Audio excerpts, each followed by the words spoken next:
Bienvenue sur votre chaîne préférée Akhbar al-Bled de Hassan Atlemsan.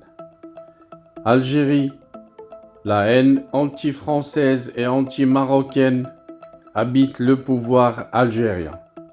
C'est pas moi qui le dis, c'est Xavier Drincourt, le diplomate français, qui ajoute que l'aveuglement sur l'Algérie est une erreur historique.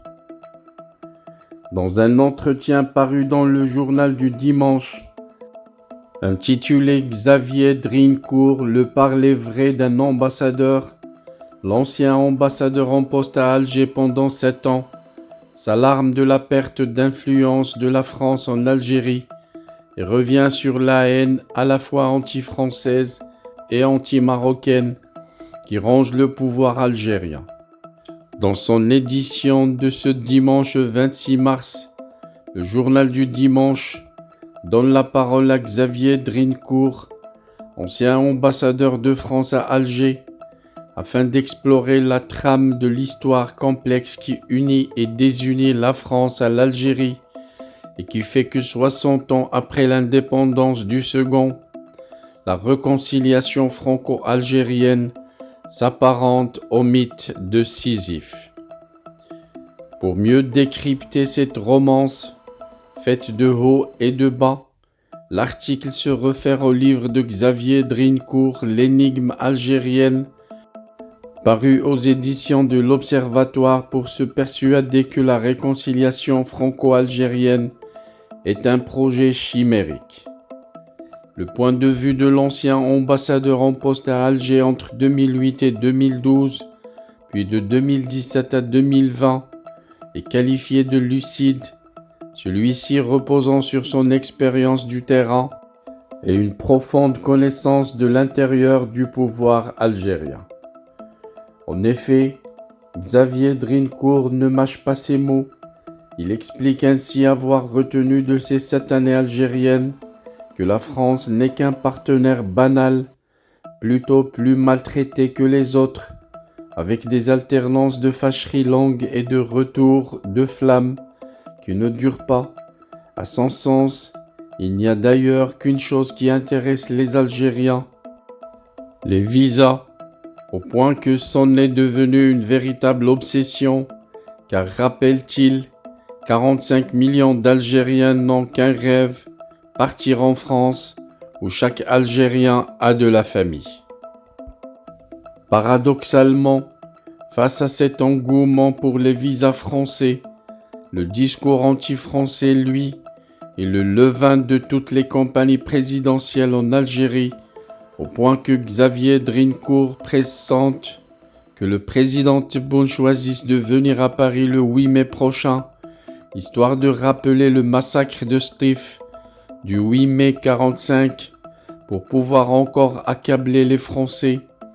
Il est à rappeler qu'une visite officielle d'Abdelmjid Tebboune en France est prévue en mai prochain.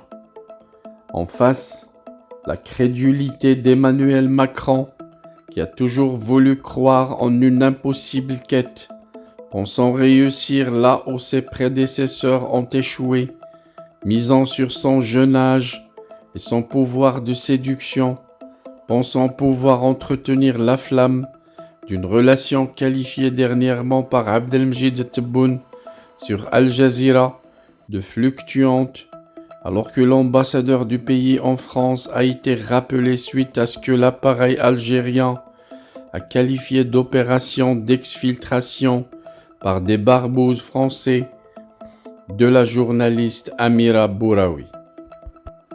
Mais si l'Algérien peine à résoudre son complexe oedipien avec la France, son obsession se caractérise aussi par sa haine viscérale à l'endroit du Maroc, une haine motivée par la jalousie. Selon Xavier Drincourt, ce dernier se souvient ainsi de la première visite en décembre 2017 d'Emmanuel Macron au président Abdelaziz Bouteflika, alors âgé de 82 ans et ayant toutes les peines du monde à parler.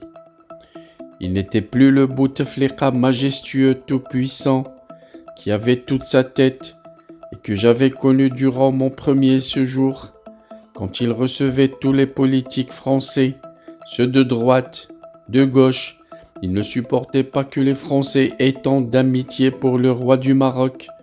Ça le rendait fou, se souvient l'ancien ambassadeur. Xavier Drincourt évoque également dans une parenthèse personnelle sa visite à Alger avec le journaliste Jean-Pierre El Kabbach, au cours de laquelle Bouteflika s'est entretenu avec nous pendant plus d'une demi-heure en grand courroux envers Jacques Chirac, en raison de ses séjours si fréquents au Maroc et de ses liens si étroits avec le roi. On sentait une jalousie terrible. À la lumière des souvenirs de l'ancien ambassadeur de France à Alger, s'explique encore un peu plus l'hostilité permanente de la junte algérienne à l'égard du royaume du Maroc, qui a atteint un niveau inédit avec le tandem Chengriha-Tebboune. Au sujet de la rencontre entre Macron et Bouteflika, l'ancien diplomate décrit l'entretien lunaire entre les deux présidents, dont l'un parlait tout bas et l'autre répétait plus fort ses paroles pour que tout le monde en profite. Emmanuel Macron est alors un jeune président plein d'enthousiasme qui pense pouvoir changer les choses, s'exprime sans langue de bois, sans craindre d'aborder les sujets les plus sensibles et qui fâchent. Vous ne pouvez pas faire porter à un jeune les haines de ses parents, conseillait-il alors à Abdelaziz Bouteflika. L'immigration aussi, ce n'est pas bon pour vous, ce n'est pas bon pour moi. Vous devez faire un geste pour les harkis, des conseils qui ne passent pas. Et Xavier Drincourt de livrer l'envers du décor de cette scène avec tous ces gens âgés autour du président qui regardaient avec condescendance ce gamin venu leur faire la leçon. Les conseils d'Emmanuel Macron ont donc fait un grand flot, au même titre que sa proposition de faire partir le Tour de France depuis l'Algérie, car poursuit l'ancien ambassadeur, le système politique algérien est imperméable à la séduction. Il ne connaît que le rapport de force. Comment la France et l'Algérie pourraient-elles s'entendre et parler le même langage, alors même, rappelle Drincourt, que tous ces gens de la nomenclatura ont été formés dans les pays de l'Est et les militaires en Russie, que le pouvoir algérien soutient Poutine. Et de remarquer que si Lavrov est venu récemment à Alger pour entretenir la flamme et que le président Tebboune se rendra en visite officielle à Moscou au printemps, quand il s'agit de notre pays, la France, rien ne change, le discours anti-français demeure la matrice du système et de conclure, notre aveuglement est une erreur historique.